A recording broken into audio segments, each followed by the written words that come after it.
सभी मसीह प्रेमियों को मेरी ओर से जय मसीह की। हमारे उद्धारकर्ता परमेश्वर पिता और प्रभु यीशु की ओर से आप सबको अनुग्रह और शांति मिलती रहे। मैं प्रभु का धन्यवाद करती हूँ जो सबको सब तरह का अनुग्रह करता है।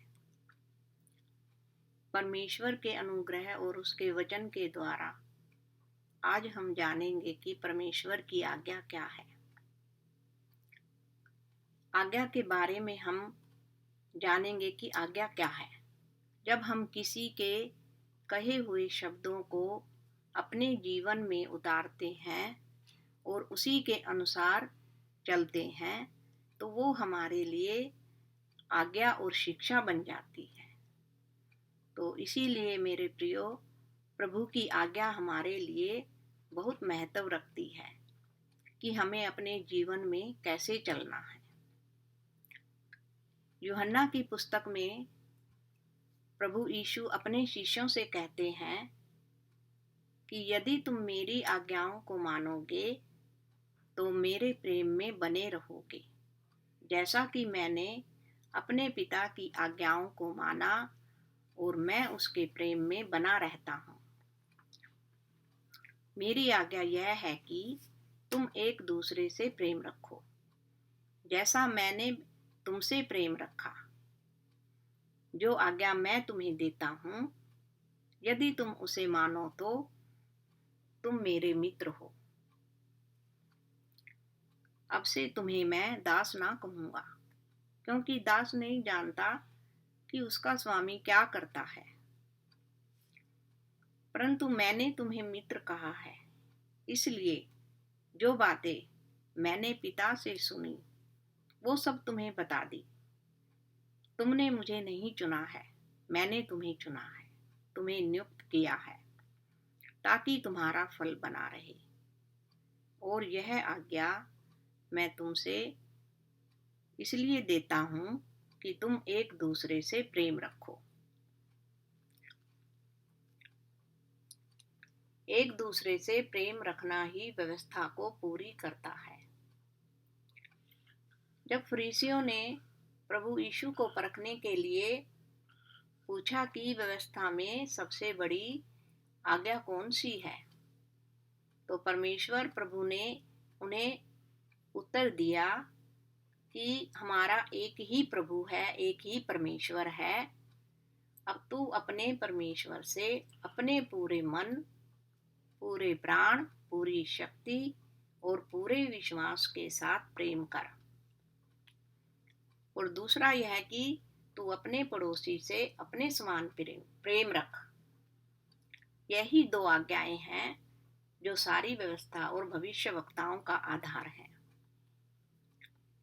पुरानी आज्ञाओं को तो मेरे प्रियो तुम जानते ही हो, जो परमेश्वर ने मूसा को 10 आज्ञाएं दी थी कि व्यभिचार न करना, हत्या न करना, चोरी न करना, झूठ न बोलना, झूठी गवाही न देना। इस तरह से ये 10 आज्ञाएं हैं, लेकिन सारी आज्ञाओं का सारांश यही है मेरे प्रियो कि प्रभु की आज्ञाएं ही हमारे लिए सब कुछ है।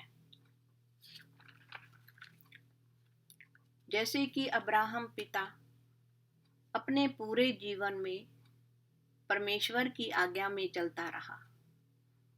परमेश्वर की आज्ञा पाकर वो ऐसे स्थान पर निकल पड़ा जिसे वो जानता भी ना था, जो उसे मिरास में मिलने वाली थी। परमेश्वर उससे बहुत प्रसन्न हुआ और उसको कहा कि सचमुच मैं तुझे बहुत आशीष करूंगा। जब हम परमेश्वर की आज्ञा में चलते हैं मेरे प्रियो, तो प्रभु हम पर कृपा करते हैं। यदि हम प्रभु की आज्ञाओं को मानेंगे तो इससे हम जान लेंगे कि हम प्रभु को जान गए हैं। और जो ये कहता है कि मैं उसे जान गया हूँ और उसकी आज्ञाओं को नहीं मानता, तो उसमें कोई सच्चाई नहीं है। जो कोई उसके वचन पर चले तो सचमुच उसके प्रेम में बना रहता है। तो मेरे प्रियो, जैसे वह चलता था हमें भी वैसे ही चलना चाहिए। और उसकी आज्ञाएं कोई कठिन नहीं है। जब परमेश्वर कृपा करते हैं तो मनुष्य के जीवन में बदलाव आता है। मैं प्रभु का धन्यवाद करती हूँ कि परमेश्वर जो सबको बदलता है। अगर किसी के जीवन में बदलाव नहीं है तो वो प्रभु से प्रार्थना करे कि हे प्रभु, मैं तुझको अपना समर्पण करता हूँ और तू मुझे बदल। जब हम उसके निकट आते हैं तो अंधकार मिटता जाता है, सत्य की ज्योति चमकने लगती है, क्योंकि परमेश्वर स्वयं ही एक ज्योति है। तो हम ज्योति के समान चमके। हम अंधकार की नहीं, ज्योति की संतान हैं। मेरे प्रियो, हमारे अच्छे व्यवहार और भले कामों को देखकर लोग परमेश्वर की महिमा करें कि हमारा परमेश्वर कितना महान है, कितना पवित्र है। तो मेरे प्रियो, दीपक के समान बनो। जैसे दीपक सबको उजाला देता है, वैसे ही आपका उजाला सब पर चमके। बुराई के बदले बुराई ना करें, बुराई को भलाई से जीतें। आपस में मेल मिलाप से रहें, क्योंकि हमें मेल मिलाप का आत्मा मिला है, जो हम दूसरों से चाहते हैं कि हम वैसा ही व्यवहार उनसे करें। किसी की बातों में एक दूसरे पर दोष मत लगाओ, क्योंकि कहा गया है कि जिस नाप से तुम नापते हो उसी नाप से तुम्हारे लिए नापा जाएगा। दोष लगाने की बजाय मेरे प्रियो, एक दूसरे की सह लो।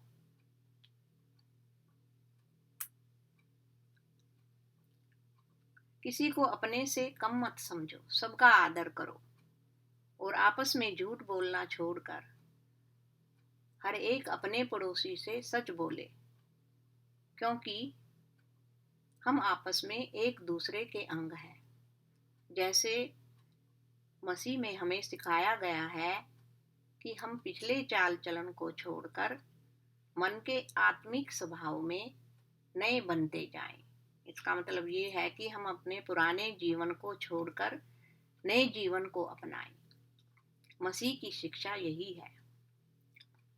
क्रोध तो करो पर पाप मत करो। जहां तक हो सके मेरे प्रियो, क्रोध पर काबू करो। क्रोध से किसी का भला नहीं होता। सूर्य अस्त होने तक हमारा क्रोध ना रहे। शैतान को मौका मत दो। जो भी करो तन मन से करो, समर्पण भाव से करो और प्रभु के नाम से करो। हर एक अपने हित की नहीं, दूसरों के हित की भी चिंता करे। जैसे हमारे प्रभु यीशु का स्वभाव था, वैसा ही हम सबका स्वभाव हो। जिसने परमेश्वर के स्वरूप में होकर भी अपने आप को ऐसा शून्य कर दिया और दास का स्वरूप धारण किया और मनुष्य की समानता में हो गया। इसका मतलब ये है कि परमेश्वर मनुष्य के समान हो गया। उसने कभी भी अपने आप को परमेश्वर का पुत्र नहीं कहा, मनुष्य की संतान ही कहा, और ऐसा आज्ञाकारी रहा कि क्रूस की भयानक मौत भी सह ली। जब हमारा उद्धारकर्ता परमेश्वर ऐसा है तो हमें भी तो उसकी आज्ञा में चलना चाहिए, हमें भी उसी की तरह बनना चाहिए। तो मेरे प्रियो, सब प्रकार की कड़वाहट, क्रोध, कलह, निंदा, ईर्ष्या, द्वेष, सब वैर भाव को छोड़कर एक दूसरे के प्रति कृपालु और करुणामय हो जाओ। सच्चे मसीह की यही पहचान है।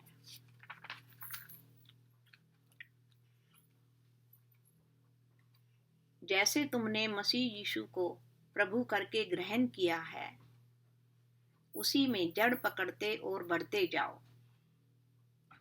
और वैसे ही विश्वास में दृढ़ होते जाओ। वो दया का धनी तुम्हें हर परिस्थिति में स्थिर करेगा। समय को पहचानो मेरे प्रियो। यह संकट जो पूरी दुनिया पर आया हुआ है, इसको समझे। जैसे कि बाइबल में कहा गया है कि यह अंत समय चल रहा है। जब मनुष्य भक्तिहीन हो जाता है और परमेश्वर का भय नहीं मानता और बुरे कामों में लिप्त हो जाता है, तो उसका क्रोध पूरी मानव जाति पर भड़कता है। यिर्मयाह की पुस्तक में कहा गया है कि मनुष्य अपने अधर्म के कारण ही मारा जाएगा। तो मेरे प्रियो, तुम्हें डरने की कोई बात नहीं है। पवित्र शास्त्र में यह वचन बार बार कहा गया है कि मत डर, मैं तेरे साथ हूँ। और सच्चा परमेश्वर वो हमेशा हमारे साथ है।